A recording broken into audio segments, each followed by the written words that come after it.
Good morning, good morning, good morning. It is a grey, overcast Sunday morning where I am, and so I cast grey, overcast Sunday weather on you in return.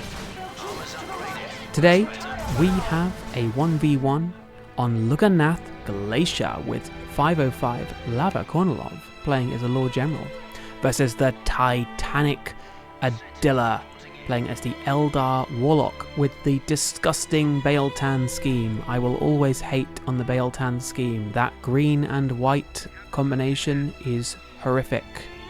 It is a crime against fashion, and Adila should be punished for the fact that it is his favourite craft world.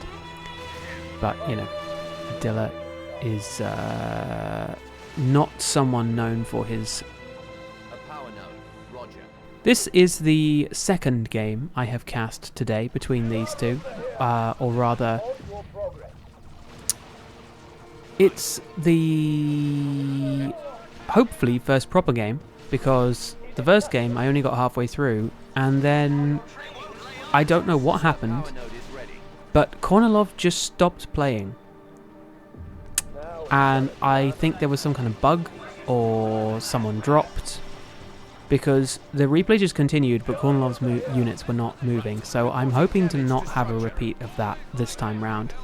It's a shame as well, because that game was on Seraph Palace, which, you know, tooting my own horn a little bit here, but Seraph Palace. Well, don't listen to me, listen to Inakura, best map in the game. You know, everyone loves Seraph Palace. Instead, we'll have to settle for another map of mine, which is Lorkhan Glacier, which is not the best map in the game. It is definitely one of the maps in the game, but not my favourite. Interesting though, of course, we do see the classic Warlock versus Lord General matchup, but we see Adila not opting for triple Guardians, instead going for the Banshees, which is maybe a bit more understandable on this map compared to Seraph Palace, because it is a bit of a smaller map by comparison. And once again we see this Lord General just creating trouble on the sidelines whilst the rest of the Imperial Guard army fights it out, just securing Kornilov some extra map control at the start of the game. And these Eldar just sort of unable to contend with that Sentinel. This is of course where the excuse me, the Guardian Weapons team comes out, which, you know, is basically never not going to be purchased versus Imperial Guard. They have such a hard time with suppression teams. And it's really the only way of controlling that Sentinel. But we do of course see the spotters coming out now, which is a very natural response for Imperial Guard. Also interesting, a heavy weapons team of his own is coming out for Kornilov here. So, Kornilov really is a fan of creating these very expansive rosters in Tier 1 and then basically spamming a bunch of Stormtroopers in Tier 2, and you know what? If it ain't broke, don't fix it. This Guardian Weapons team is incredibly low. The Sentinel is similarly low. It's also setting up on the wrong side of cover, which is not ideal and does get forced off by the Lord General. We are seeing the Immolator coming out very, very early for Adila, which makes a lot of sense because, you know, that thing shreds Imperial Guard, and versus the heavy weapons team, it's going to be doing so much damage with that Immolator aura. It does go down on these little Imperial Guard troopers right now, allowing the heavy weapons team to breathe a small sigh of relief. Do you remember in retail, heavy weapons teams could purchase sergeants? I'm pretty sure that's a thing. I'm pretty sure that's a thing. I don't really know why it's a thing, but it is. And they can do that. Retail is definitely one of the games of all time. I just saw my screen glitch for a second there. What the... I really hope that doesn't come up in the recording. That was freaky. That was freaky R. Speaking of freaky R, these Eldar running away. Freaky Eldar. And Kornilov just once again showing the might of the Imperial Guard war machine by basically just hemming Adila into a corner and able to put so much pressure on. And if there's anything I've learned by watching Kornilov's games, is that they're very good at doing a large tier 1 and just exerting crazy amounts of pressure, forcing enemies to take fights that are advantageous to the enemy player, but not advantageous for map control. So in the last game that I did cast, where everything went a bit goofy, Adila was able to win all of the fights in mid with the Eldar army, and would then push up to the power. But Kornilov was just backcapping absolutely everything, and it meant that by the time Adila had won the fight, Kornilov had the entire map. And so it was kind of like, you know, you can win a fight, but if you don't get anything out of it, what's really the point of winning? And Kornilov is very good at proving that. And right now, Kornilov is reaping dividends with what looks like to be a full gen bash. Maybe not quite a full gen bash, but it is getting there. Do you see the Immolator being cast here on the weapons team, and the Banshees are going in, but they're actually very low on health. And Adila is slightly fraying at the edges here. I think just feeling the pressure here, not coordinating units particularly well, and also using the weapons team to go back capping, which is surely a sign of my god, why has the word slipped out of my head? Desperation. I wanted to say deprivation. I mean, maybe this is oxygen deprivation, meaning that Adila is making some bizarre choices, but it's definitely desperation. But even we see that, you know, there's no battle equipment, for example, for these Guardian squads, so these are completely vanilla, and it will hurt them in the long run because they are going to be bleeding quite a bit. But Adila, much more of a fan of the smaller, less power-intensive tier 2s in comparison to Kornilov, who is actually not got any flamers, so it has probably spent a bit less power, this tier 2. And that does mean that they can tech at roughly similar times, and Adila is not in any kind of position to pull anything out of the bag too soon, although there might be a Falcon coming up, but then there's the presence of a heavy weapons team, so perhaps we won't be seeing a Falcon. But as we can see, Adila just trying to go in for these sort of cheeky little bashes against Kornilov, and it's just not working because Kornilov's army really moves as one, and that is definitely a strength of Imperial Guard. The ability to blob everywhere is very powerful, and as we can see from Adila, it's just he's approaching a lot of these engagements very piecemeal, you know, he's not using the full strength. He's very split up, and it means that he's making plays for this power node when really there's the rest of the map that is basically up for grabs at this point, and Adila should probably just be focusing on applying some map pressure rather than going for the power, because he's not going to be able to make any meaningful moves against it. And as we can see right now, these Banshees are going to walk straight into the heavy weapons team, and these two Guardian squads are kind of just only going to be able to poke at things. We do see the Wraith Guard coming out here for Adila now, which is a nice choice to have, but we'll see how effective they can be. We see some Ogryns coming out for Kornilov, which is, you know, a pretty nice response on their part. Just getting out a beefy melee squad to deal with these walking fish-headed freaks. And very unfortunately, that stomp coming down from the Sentinel just forces these Wraith Guard off. And once again, Adila's units have been divided and conquered, and the map is also turning very blue for Kornilov. Kornilov just demonstrating a level of coherency in these engagements that Adila just isn't quite. Like Adila, again, excuse me, just throwing units in one by one, like these Banshees are not going to do anything. You know, they go in and they scream and then they have to get out.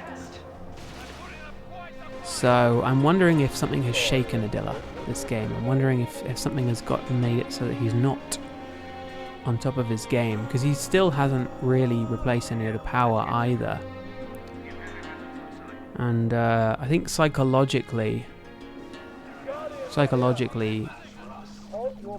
he's hurting. And curiously, we see the autocannon, which is intriguing. I think it makes sense given the suppression immunity, but I do wonder if losing control of the Banshees might be a bit of a problem for Kornilov, but we'll see. We'll see. So far, Kornilov's engagements have been going pretty well. Banshees tangling with the Ogrins, which is probably not where the Banshees want to be. They have a mild amount of support from the Warlock, but it's not really the most ideal fight. And once again, we see Adila just sort of fighting on a few too many fronts right now. Like, his attention is incredibly divided this game. And this Sentinel, I mean, the fact that this Sentinel hasn't died yet is probably going to be incredibly annoying for Adila. We do see some Guardians making some moves on the left side, which, you know, feels like it should have happened about 5 minutes ago. Adila does have the VPs on their side, so it's not like they can't sort of wait out a victory.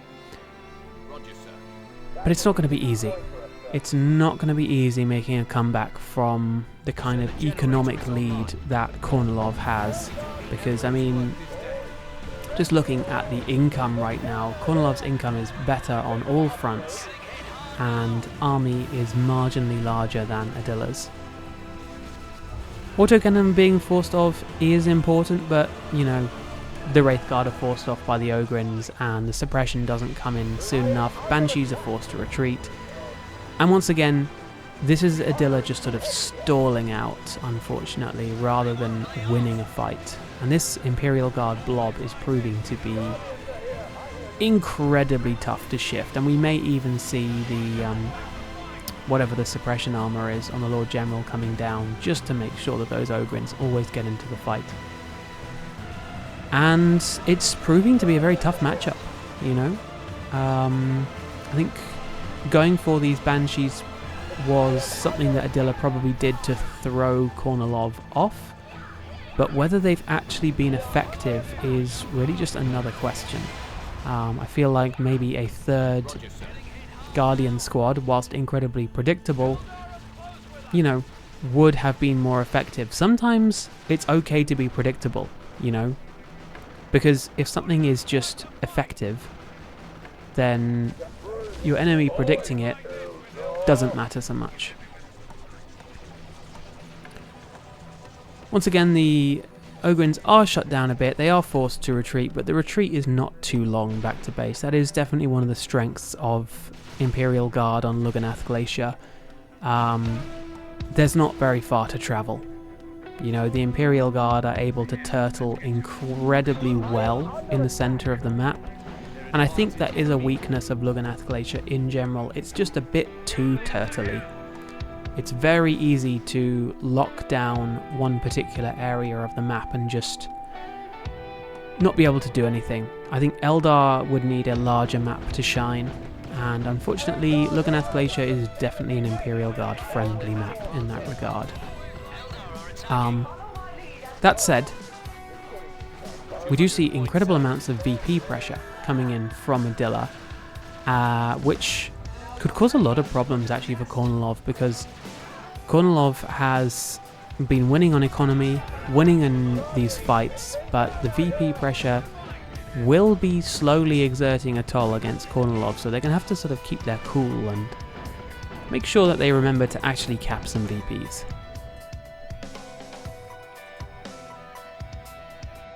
Now the stormtroopers are coming out for Konolov, and Adila, unfortunately, just bleeding like crazy. Just no requisition at all, as these units are forced to reinforce all of their models. And it really just sort of begged the question, what do you do? What do you do against such an entrenched Imperial Guard position? Especially with these Banshees. Interesting, with a Cloak of Shadows from the Warlock. Which I can sort of understand. But yeah, definitely one of the plays of all time.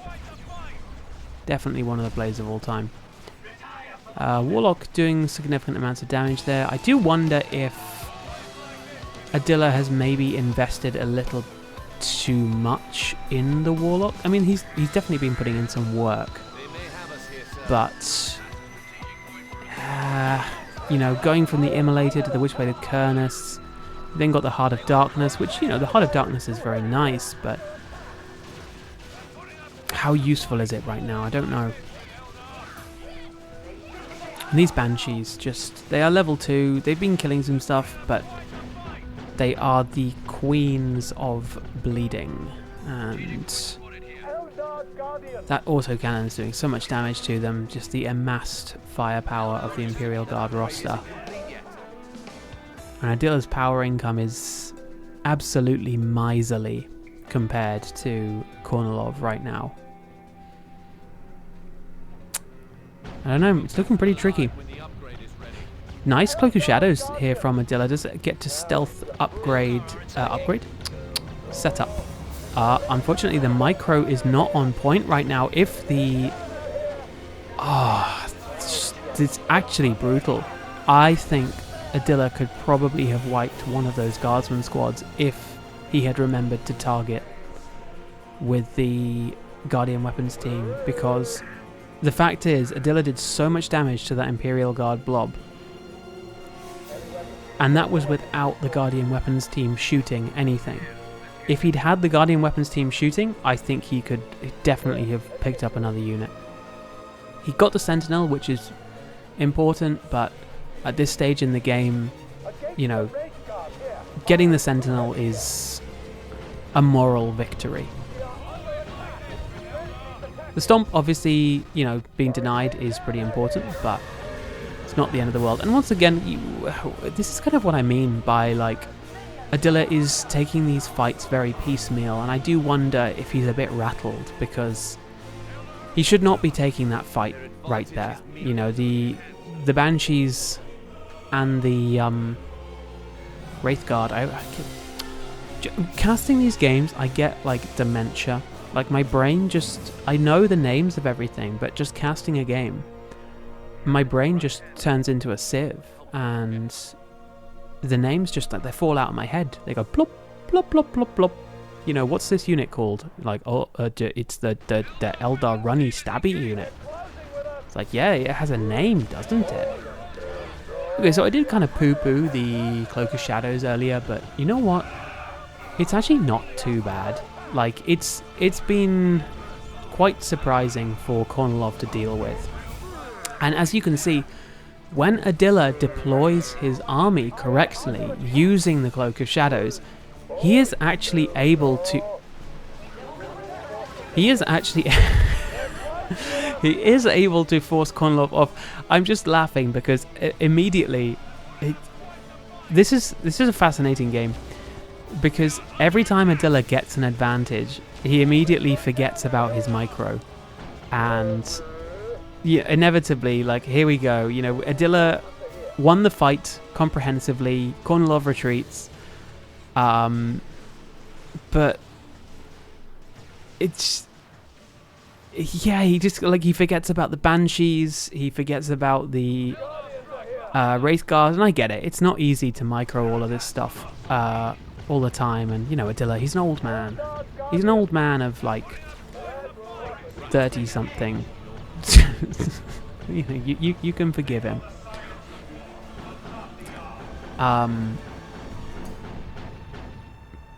But it is funny how he'll win these fights and then just the momentum will completely fall away. And Kornilov is just not making those mistakes, you know? Kornilov is, you know, is comprehensively forced back in multiple instances, but his micro is better. He's better managing the positioning of his units. And it, of course, doesn't hurt that Imperial Guard are a less micro-intensive faction, but it is just interesting to see the difference here, because again, like, Adila is going in here with the Banshees, and I appreciate what Adila is trying to do, but the support of the rest of the army is just arriving slightly too late right now to make a big difference. You know, these Guardians are not packing enough of a punch to be particularly terrifying. And what the hell's that? What is this? What's this? What is it? Who did? Is this a global from the Lord General that I've never seen before? Because I genuinely don't know what the hell that was. That's really confusing. Interesting. Okay, well, the Lord General just reinforcing on the field like that is news to me. Uh-oh. Yeah, here we go. Once again with the micro. It's just not quite there. Adila does drop the Autarch down, but it's... You know, you do have to wonder about this. I am really wondering quite a bit. Does do good damage with the Banshees, but he's never able to finish off a unit with them, which is very unfortunate. And I think it is partly the map's fault. There are just not enough angles for him to chase units down in. Oh, he's not going to get it. Oh, that would have been a big pickup, getting the autocannon. VPs are definitely still in Adila's favour, 116 to 311. So, you know, this game's not over as much as I keep being very doomer about it. In fact, we have seen the control of the map go in Adila's favour towards the latter half of the game. You know, this Imperial Guard blob is terrifying. Make no mistake, it is absolutely frightening. But it's not able to just sit outside Adila's gen farm anymore. You know, it is actually capable of being defeated. And this has been a very, very long tier 2 battle between the pair of them, you know. Neither of them braving tier 3 in case it just doesn't work out for them. Which I can somewhat understand, but... I do wonder if a D cannon or something now would be nice for Adila. But, you know, can he afford that kind of tech? I'm not sure.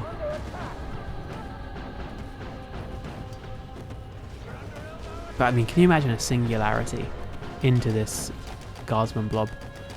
Okay. Using the Skyleap there from the Autarch, I think he probably thought he was going to be able to wipe the weapons team, and unfortunately doesn't quite manage to. And once again, just the advantage here for the Imperial Guard is just how close the bases are to the center, and I think if I was tempted, I would probably want to change the base locations on this map, maybe just make the map a little bit larger, because I think these bases are just a little bit too safe. It's just a bit too easy.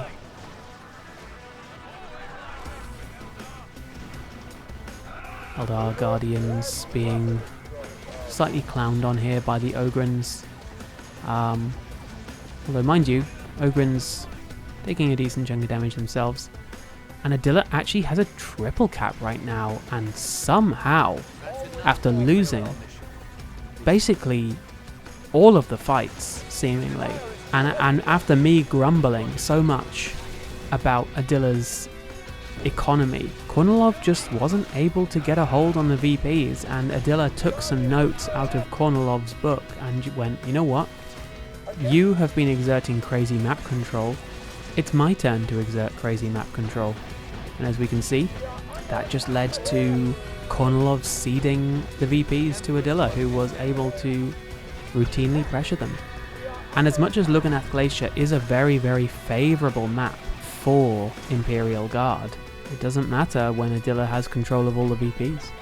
So somehow, from the jaws of defeat, Adila snatches a victory, and Kornilov's comprehensive ability to control engagements doesn't matter so much.